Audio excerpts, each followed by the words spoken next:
Resident Evil 0 is what happens when a developer finishes a great game and decides the real problem is that the players are having too much fun. Someone at Capcom looked at item boxes, a box that you put things in, one of the most basic mechanics in survival horror history, and said, what if instead of that, you just threw everything on the floor because you're boycotting briefcases? No storage system, just you, your partner, and a trail of abandoned shotgun shells and forgotten herbs spread across every hallway like a map of your own bad decisions. You'll spend a real portion of this game sprinting back through rooms you've already cleared because you left a hook shot in a bathroom 2 hours ago and only just remembered. Resident Evil 0 fans will tell you this creates tension and fun backtracking, but what it actually creates is you standing in the save room at midnight, staring at the map, trying to locate all of the items. The two-character system gets called innovative by people who have confused complicated with deep. The puzzles mostly exist so you can stand one character on a switch while the other walks through a door. You're basically using two highly trained people to stand on pressure plates. The enemies here are just not good either. Monkeys move like they're running in a different physics engine than everything else. The leech monsters take so long to kill you'll start questioning your own choices before they question theirs. And the frogs can kill you immediately with no warning because someone decided that was a feature and nobody in the building said a word. The villain is an opera singing man in a white suit who controls leeches and has the energy of a Kingdom Hearts reject who decided to start his own franchise after not getting a callback. This is supposed to be a serious prequel to the original mansion incident, and this is not underrated at all. It's rated correctly. It's an extremely difficult game to play, and it is one of the most performative games to pretend to like. Before I continue, I just want to say, if I can't rage bait you once during this video, go ahead and dislike, but if I do rage bait you at any point in the video, then you need to subscribe.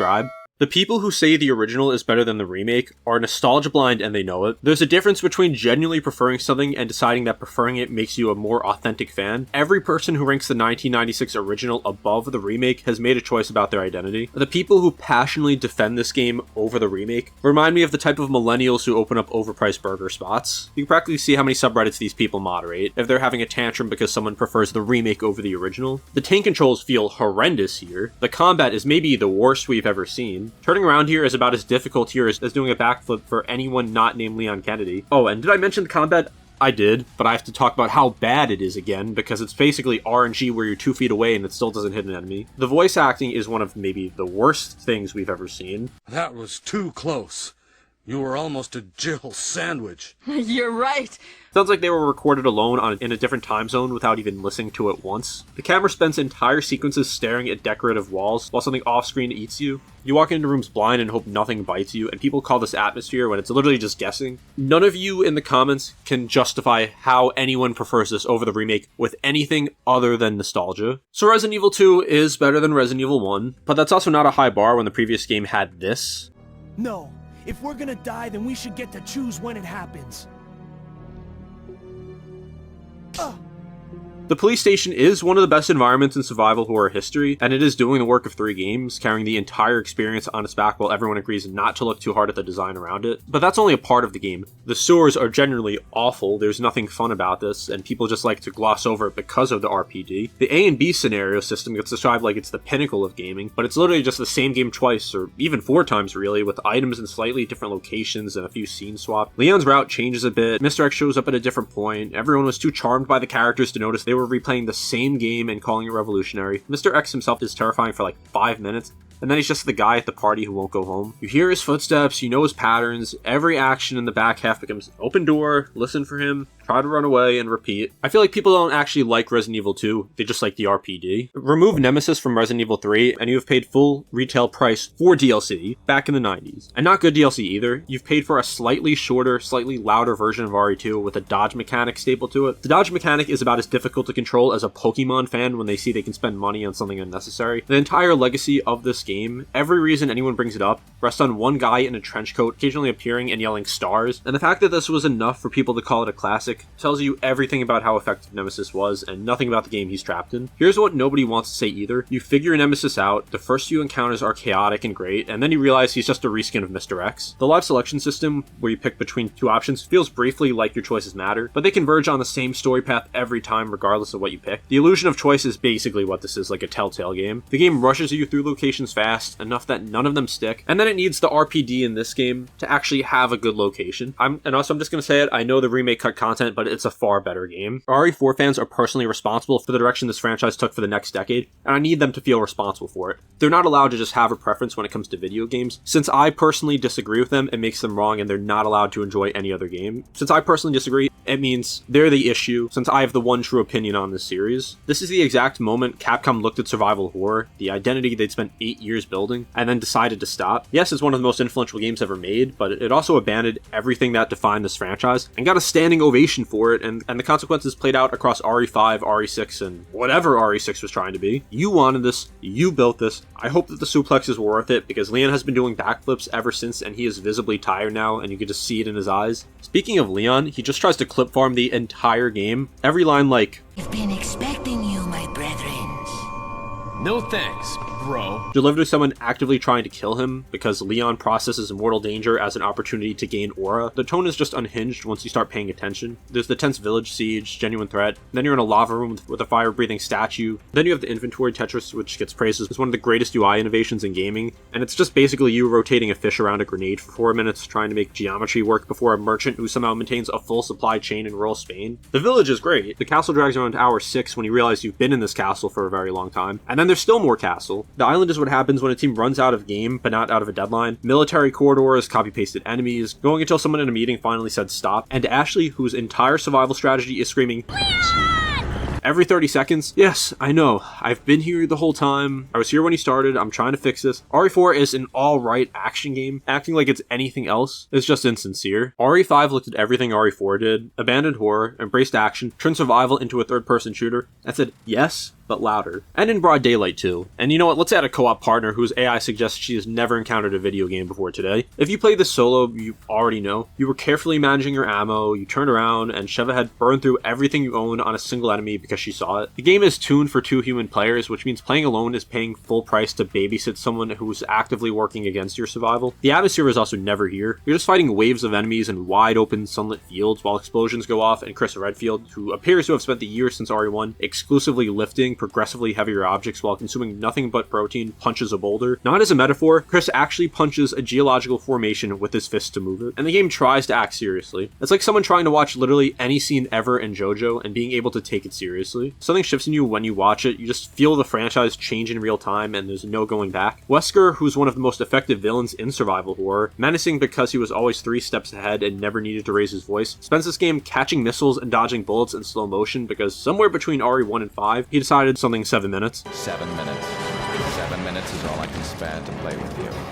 The boulder punch makes more sense than Wesker at this point. Like, RE5 is fine as a co-op game, but it's literally just a much worse version of RE4. Resident Evil 6 is the best game in the series, and I will not be taking questions. This is what the franchise was always building towards, and the people who disagree are wrong, and I feel bad for them, honestly. 4 campaigns? Perfect. Capcom showed restraint stopping at 4 when the correct answer was clearly 8. Every campaign delivers the same exact experience in the best possible way. Constant explosions, enemies flung in every direction, 0 pacing, 0 downtime, 0 moments where the game asks you to feel anything except the sensation of things happening extremely fast at all times. Who needs horror? Who needs tension when a QuickTime event can fire mid-cutscene, where you have to press a button or Leon dies during what was supposed to be cinematic? This is the future of video games, and we should all be grateful. So many systems operating at once. Sliding, cover shooting, melee combos, skill trees, partner AI, QuickTime events. It only deepens the immersion. The camera never stops moving too. Something is always exploding here. Half the time you cannot tell what's happening on screen, and the game keeps going anyway. And that's not a flaw. That's what makes this game so good. A lot of people like to say RE6 is bad, and they're incorrect. They're just hating it because it's popular, and this game isn't considered the worst in the main series for any logical reason. People just hate it because they're told to hate it. RE7 convinced an entire fan base that walking slower is automatically good game design, and I actually do respect that marketing achievement. The Baker House opening is one of the best things the series has ever done. It's tense, very disorienting, and exactly the horror that had been missing for years. But then the game spends the next 4 hours trying to drag it like Ninja dragged the Low Taper Fade meme. It peaked in hour 1 and then had to keep going for like 4 more. Jack Baker is great in the first few appearances. He's unpredictable, he's threatening, and then he just keeps coming back past the point where it's even interesting. Marguerite is more annoying than frightening. Lucas is doing a Saw cosplay, and the game expects you to take it seriously. Somewhere in the middle of this grounded horror experience, there are escape room puzzles and a shadow wearing a top hat, and the tone had collapsed without an announcement. Then the ship, whatever the Baker House built, just dies. Same corridor palette for what feels like an entire season. Enemy variety thing. The clear feeling of playing a noticeably worse game with no explanation for the transition. The salt mines after that are somehow less interesting still. People call this a return to form because the series had drifted so far that anything with atmosphere felt like a revelation. It's a very low bar, and while this game is scarier than the past few games, is it actually better? I don't think so at all. Lady Dimitrescu is in this game for about 2 hours. She appears, she chases you through a castle, she transforms, she turns into a dragon, and dies. And then she's gone, but never forgotten for reasons I'm not allowed to say on YouTube. And the entire cultural identity of Village is built on those 2 hours because Capcom put her in every trailer and the internet decided she was the whole game before anyone had played it. Your favorite character is basically the tutorial boss. The actual game after her is a dollhouse that's unsettling for 30 minutes, werewolves out of a fantasy novel, a factory full of metal soldiers, and then the final act that is 3 genres experimenting, happening simultaneously with no resolution. Most of this game is just Heisenberg spending time with Jesse cooking med injectors rather than having anything that feels like Resident Evil going on. The finale reveals something about Ethan's nature that recontextualizes RE7 and raises 15 other questions the ending doesn't bother answering. This game is literally good for 2 hours, has one good villain, but can't decide what it actually wants to be. The tall vampire lady is really how most people actually remember this game, and not for the actual gameplay of it. And now the one I think a lot of you were waiting for, and do I have a lot about to say about this one? This was one of the most hyped games ever, and has been glazed more than most games could ever dream of. And I'm just gonna say it isn't very good. It's a 7-hour snooze fest with a few cool moments like the hospital, but Grace is just uninteresting and can barely use a gun. And Leon is like 50 years old, still not learning his lesson by wearing expensive jackets on different missions. This whole game is just a mess trying to blend 2 very different genres. You have Grace carefully sneaking around the hospital, and then Leon driving a motorcycle off buildings. This is just the reincarnation of RE6 with those survival horror sections added on. Maybe the worst part of this game is the villains. We have this guy who never had anyone question why he looks like that, and Dollar Store Wesker who shows up for about 8 minutes, Aura Farms, and then just dies after injecting himself with something no questions asked. Anyone who likes this game is guilty of recency bias. If you don't prefer old games in the series, you're just a tourist because the only opinions that matter when it comes to Resident Evil is what a 42-year-old millennial who yearns for the 90s has to say about the series. Remake fans have built an entire identity around this game, and they'll let you know immediately. Mention any flaw, any at all, and someone with a remake-themed profile picture will appear within minutes to explain at length why you're wrong and have clearly never understood survival horror. These people have been ready for this conversation since like 2002. They've prepared materials, and they won't let you disagree. The Crimson Head system, praised endlessly as one of the smartest innovations in horror design, means you are tracking kerosene on top of ammo, herbs, and inventory space. The fixed cameras are iconic and serve the atmosphere well, and also mean you walk in rooms with no idea what's waiting because the camera decided the wall was more interesting than your survival. You go around corners blind and hope, but why didn't they make this a traditional third-person action shooter? Like, this game came out in 2002, on the next generation. There was no excuse not to have that. The RE2 remake sucks. I'm just going to say that bluntly. I took the nearly flawless original and gave it actually good controls and combat, and had characters that looked like they weren't toys. More people actually know about the RPD from Dead by Daylight than this game anyway. The second half exists and nobody wants to talk about it like I mentioned. Mr. X here is somehow even less intimidating than the original, and the A and B scenarios, which was one of the coolest parts of the original, are basically just gone here. The second run is pretty much just New Game Plus with a different jacket, not the actual divergent experience of the original. People remember 1998 and assume this matches it because the game is good and they want to have everything. But this game only existed to show Capcom that they can just remake everything and people will prefer that over the original. The reaction to RE3 Remake was maybe the most disproportionate response to a video game in recent memory, but was that actually deserved? I don't think so. Was there really anything cut? Maybe like the clock tower, which in itself wasn't that big of a place in the original game. This is just better than the original in every conceivable way. Nemesis is also so much more terrifying here. When I play a video game, I care about the graphics.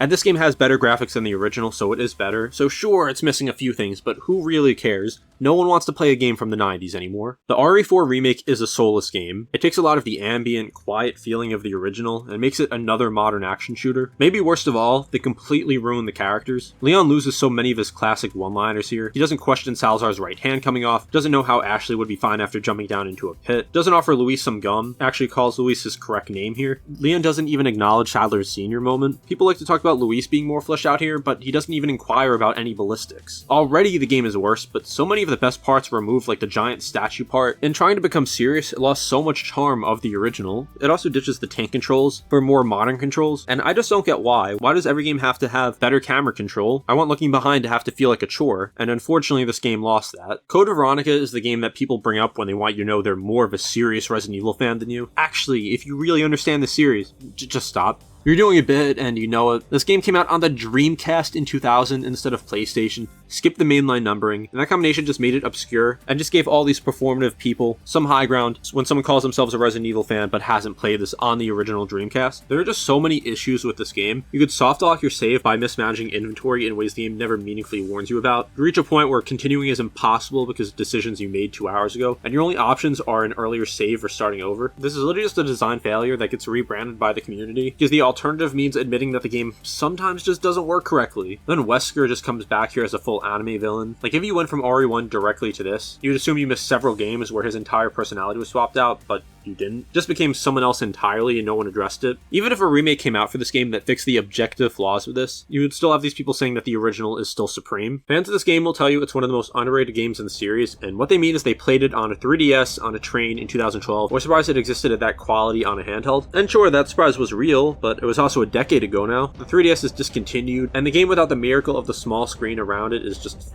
fine, and that's really it. Like, there's not really much else to say about it. The ooze enemies are the least memorable creature designs in the franchise. Like, they make the Moldeds seem interesting. The Queen Zenobia ship sounds perfect on paper, but in practice it's just the same corridors recycled until any sense of place is gone. The structure cuts between characters constantly to manufacture the feeling of momentum without actually building any, so you never spend long enough with anyone to actually care what happens to them. Jill and Parker on the ship, then some people you'll forget exist, then back, and then someone else entirely. Revelations is basically a perfectly fine 3DS game. It's not much besides that. It's actually really good if you give it a chance. But nobody says that about something great. That sentence really just gives it all away. The game requires you to lower your expectations before you start, and on those terms, I guess it delivers. And that is the least exciting endorsement in the English language. This game is not underrated. It uses an episodic format, which means every time the game starts to build momentum, it stops. And you know, that's kind of important when it comes to survival horror. The campaign pairs Claire with Moira, who refuses to use firearms, despite being in active, life-threatening situations, and this is just framed as character death. Then there's sections with Barry and Natalia, and they're some of the best parts of the game, because other sections are just a slog. This is just one of those games that people know because it's a Resident Evil game. If this game was just called Revelations and you took out all the Resident Evil stuff, no one would care about this. A lot of you probably don't even know this exists, because every defense opens with, "It was ahead of its time," and I've talked about this in other videos, and that acknowledges that the game doesn't work when you compare it to anything that came after. Ahead of its time means the concept was alright, but the infrastructure wasn't there. It doesn't mean the game was good. It means if you rebuilt it today, it might be okay. But the most acknowledgement Outbreak has gotten recently was a character who appeared in Requiem for like 2 minutes. In this game, you're just a bartender, a nurse, an office worker, a cop who was competent but not Leon Kennedy, ordinary people trying to get out of Raccoon City alive using whatever their character can manage. Items that degraded with the use, a virus meter ticking up the whole time. Communication was limited because real voice chat wasn't viable on the PS2 online infrastructure in 2003. The execution of this product in the era that it came out in just really did not hit. It punished any sort of careful approach that survival horror is built around, and just works against its own genre. The fans who love it are mostly in love with what it was trying to do, and that's fair, I guess. But this game just didn't need to exist. I don't think there's a single fan of this game in 2026. And now for this section, I just want to say, I'm not going over any other games, and that's the last game specifically I wanted to talk about, because the other spin-offs in this series aren't even worth mentioning. There's literally nothing notable about any of them. And that's the video. That's me trying to ragebait fans of every Resident Evil game. And like I said earlier in the video, if I couldn't ragebait you at all, like in any way, then feel free to dislike this video. But if I did get you to ragebait even a little bit, the deal says that you gotta subscribe. And remember, most of this video is just satirical or meant to exaggerate. I love most of these games. I did put in some legitimate criticisms, but a lot of this, like the title suggests, was just for fun, just exaggerating some smaller issues, and saying things that just are not fully true. So I do thank you for watching, and if you did enjoy it or did get ragebaited, be sure to subscribe and check out my video where I have some serious criticism of the Resident Evil series, talking about the biggest issue in every game. I'll see you next time.